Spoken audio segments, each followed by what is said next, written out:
Александр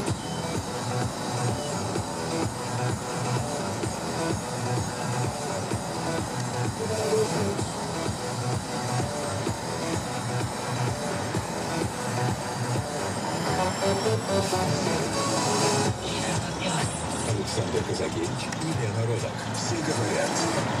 Президент Олимпийского комитета Александр Жуков на Европе+. Продолжаем наш разговор накануне Сочинской Олимпиады. А вот с вашей точки зрения, насколько правильно и оптимально выбрано место проведения Олимпиады? Потому что споров много, а вот вашу позицию хотелось бы тоже знать. Если говорить о России, к сожалению, у нас не так много, а вообще говоря, совсем мало мест, где можно проводить зимние Олимпиады.